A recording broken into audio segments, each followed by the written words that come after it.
How's everybody doing today?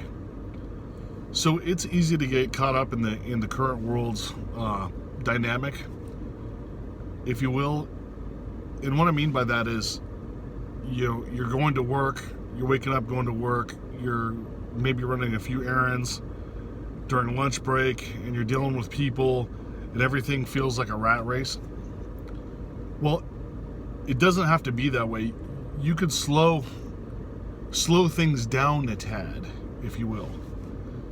Because when you get caught up in that, and it's not really your fault, because your surroundings gives you a collective consciousness that's affecting your vibration, and you have to center yourself and get balanced again and try to separate what is you and what is there or out there or who they are.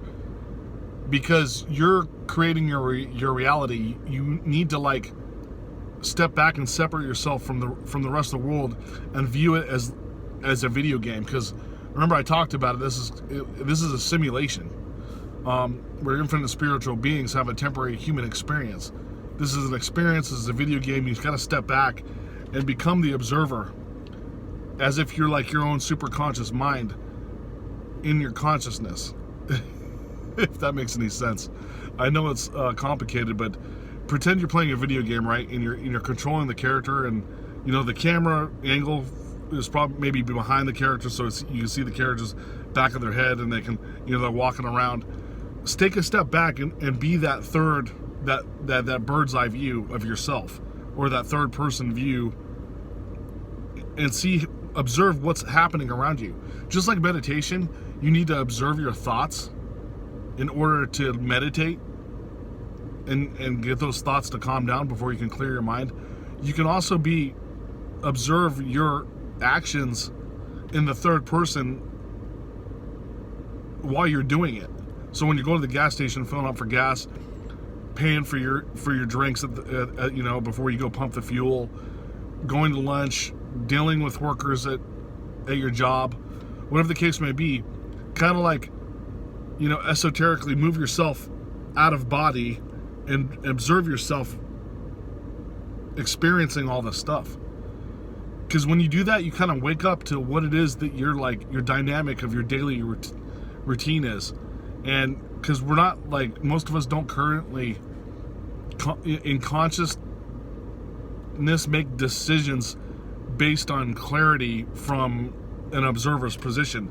You're when you go around normally, you're existing in that consciousness right there. But if you take a step back and observe what's happening, you probably can control it better and realize, oh man, I've been doing this out of habit, and it's just I'm robotically going day by day, instead of having an experience and seeing things for what they really are. And this is very hard to describe. So this is a video. I'm going to have more information on this down the road. When I do seminars, I might talk about it. Also make a compilation video that's going to be edited to show you exactly what I mean by the third person view and all this stuff. So, later down the road, get ready for that and get excited for that, because I'm going to visually show you what I'm talking about. And it's important because for you to be a creator, you got to step back and observe what's happening. Because right now you're the video game character, but you need to step back and be the controller of that video game character, just like your subconscious and superconscious mind is in your current consciousness. So it's you're pretending that you're out of your body, controlling yourself. Like you're walking around behind yourself with with an Xbox controller or something, moving yourself around and interacting with the people around in your environment and your daily tasks if you're doing labor or on the computer typing or whatever the case may be. And that awakening, that will create a semi-awakening in itself, because every time you do it, you realize how silly things can be in your situations when you're doing that. And it's funny when you pretend that you're outside your body, making your body move around. You kind of have to have a strong imagination in order to do it. But if you don't really have a strong imagination to pretend that, play a video game really quick where you're like in a third person view, probably like a shooter, like a Call of Duty or type video game, or a first person shooter, or take a step back and have the 3D the third person view, and you can see the character walking around the world having that experience.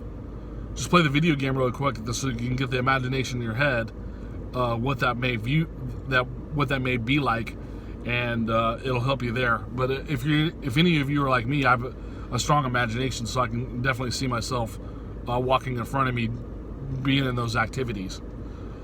Or you could pretend like you're a director in a movie, like you're directing yourself in a movie, going around doing certain things. That's another good imagination technique. And it's similar to visualizing. So you're pretending that you're going in that car that you want to bring into your life, or that house, or those relationships, or whatever it may be. Visualizing, you have to use that same kind of like imagination construct. And we are creators of this reality. So your job is to have that imagination, because in that your imagination molds the reality. You're like literally the builder of your reality by your imagination.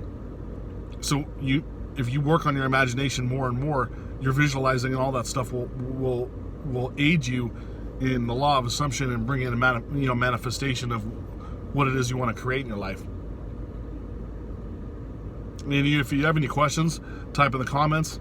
I'll describe it in the next video or whatever. Or if you want to email me at realitysimulator@gmail.com, I can answer questions there as well. I can even bring it up in the video.